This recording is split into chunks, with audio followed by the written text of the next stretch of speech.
Morning students, कैसे हैं आप सब। उम्मीद करती हूँ आप लोग अच्छे होंगे। आज आपकी वर्कशीट नंबर 13 आई है। इसे अच्छे से लेबल कर लीजिए, डेट डाल दीजिए, क्लास सब्जेक्ट अपना नाम, अपने टीचर का नाम लिख लीजिए।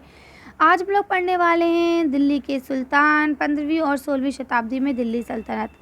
ठीक है, तो देखिए सबसे पहले तुगलक वंश के बाद दिल्ली पर लोधी, ठीक है, फिर उसके बाद सैयद व सूरी वंश ने शासन किया। शेर शाह सूरी के शासनकाल में विकसित राज्य छोटा अवश्य था, परंतु वे शक्तिशाली था। यानी शेर शाह सूरी जब आया तो राज्य ठीक है बज़ाहिर छोटा हो गया, लेकिन बहुत ज़्यादा ताकतवर हो गया। शेर शाह सूरी के द्वारा स्थापित की गई प्रशासनिक व्यवस्था भविष्य के राजाओं के लिए एक मिसाल बन गई। यानी उसने जिस तरह से, क्योंकि शेर शाह सूरी ने 2-2.5 साल या 3 साल हुकूमत करके मर गया था, उसकी एक्सीडेंटली मौत हो गई थी। तो बोलते हैं उसने जो अपनी शासन व्यवस्था को बनाया वो सबके लिए क्या है, एक उदाहरण है, एग्जाम्पल है। अब उसका लिखा है बंगाल, जौनपुर, मालवा, गुजरात, राजस्थान, दक्षिणी भारत के अनेक राज्य एवं अफगानिस्तान शासक दिल्ली सुल्तान के अंतिम वर्षों में अस्तित्व में आए हैं। ठीक है, यानी दिल्ली सल्तनत के आखिरी वर्षों में सारी चीज़ें देखिए, वरना ये पहले एक ही था। अब क्या लिखा है, अलाउद्दीन खिलजी और मोहम्मद तुगलक के प्रशासन के बीच तुलना। अब इन दोनों के बीच की तुलना है कि किसके उसमें कैसा होता था। देखिए, उसने आक्रमण से बचने के लिए अपने एक विशाल स्थायी सेना खड़ी थी। उसने टैक्सोइशियंस पर हमला करने के लिए एक बड़ी सेना खड़ी की थी। अब देखिए दोनों में फ़र्क आ गया। अलाउद्दीन खिलजी अपने देश की रक्षा चाह रहा था, ये लड़ने चाह रहे थे। उसने अपने सैनिकों के लिए सीरी नामक एक नए ग्रेसिन शहर का निर्माण करा, जहाँ पे ग्रेसिन किसे कहा जाता है, जहाँ पे फौजी रहे, उनके सामान अमान हो, है ना। इसमें क्या लिखा है देखिए, उसने दिल्ली के 4 सबसे पुराने शहरों को निवासियों से खाली करवा दिया और वहाँ सैनिक छावनी बना दी। तो देखिए इन्होंने अपने आप से किया, किसी को कोई नुकसान नहीं पहुँचाया, जबकि इन्होंने 4 पुराने शहरों को खाली करवाया। आगे क्या लिखा है, सैनिकों का पेट भरने की समस्या का समाधान किया। यह गंगा और यमुना के बीच की भूमि से कर के रूप में एकत्रित उपज माध्यम से किया गया। यानी उन्होंने क्या करा कि भाई जो हमारे फौजी हैं उनको खाना भी तो मिलना चाहिए ना, आराम भी तो मिलना चाहिए। तो इसके लिए उनसे क्या कहा गया कि आप गंगा जमुना के तट पर रहें, और उसके बाद वहाँ के जो लोग रहने वाले थे उनसे कर इकट्ठा किया गया।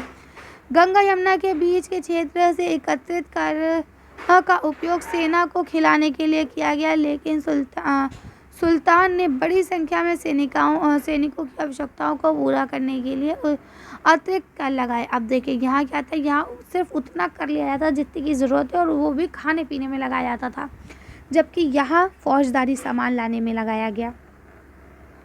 क्या लिखा है, उसने अपने सैनिकों का वेतन एकत्रित के बजाय नकद में दिया, यानी कि इकट्ठा नहीं दिया, नकद दिया। और इसने क्या किया, इसने नकद में भी वेतन का भुगतान किया, लेकिन कीमतों को नियंत्रित नहीं किया। ठीक है, तो इसने भी नकद में किया भुगतान, लेकिन क्या कीमतों को निर्धारित नहीं किया। क्या का सैन्य सुधार, राजस्व सुधार और उनके प्रशासनिक उपाय काफ़ी सफल रहे। तो यहाँ देखिए इन्होंने क्या लिखा है, उसने प्रशासनिक उपाय असफल रहे, यानी कि उससे सत्ता चली नहीं। कश्मीर पर उसका आक्रमण पूरी तरह से विफल रह गया, यानी कि आप जीते नहीं, कोई फ़ायदा नहीं हुआ।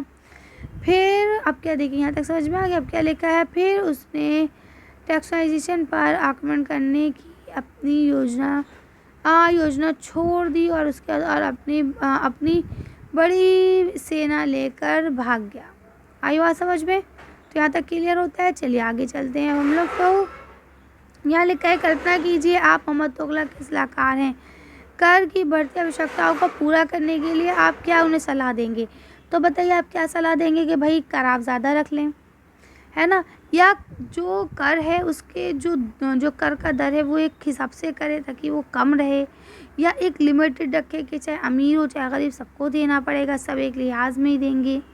ठीक है, अगला क्या लिखा है आपका, निम्नलिखित प्रश्नों के उत्तर दीजिए। तो ये आपको अपने आप से ही करना था ना, ये अपने आप से करेंगे। अब यहाँ लिखा है नंबर 1, अलाउद्दीन खिलजी व मोहम्मद तुगलक की प्रशासन व्यवस्था के माध्यम से अंतर स्पष्ट कीजिए। चलिए इसके बीच का डिफरेंस देखते हैं। तो देखिए आप इसका आंसर यहाँ से लिख सकते हैं। मैं इसे दोबारा एक्सप्लेन नहीं करूँगी, आप यहाँ से लिख लीजिएगा। कोई भी 2 पॉइंट 3 पॉइंट जो आपको अच्छे लगे आप उन्हें लिख सकते हैं। ठीक है, चलिए आगे पढ़ते हैं। अगला क्वेश्चन आपको दिया गया, नीचे दी गई सारणी में वंश के अनुसार उनके शासकों के नाम लिखिए। सबके दास वंश के, तुगलक वंश के और लोधी वंश के, सबके दो दो नाम आपको लिखने चाहिए। इसका आंसर देखते हैं।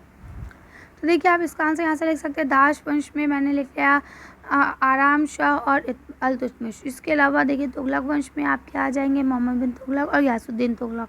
लोधी वंश में आ जाएंगे सिकंदर लोधी और इब्राहिम लोधी।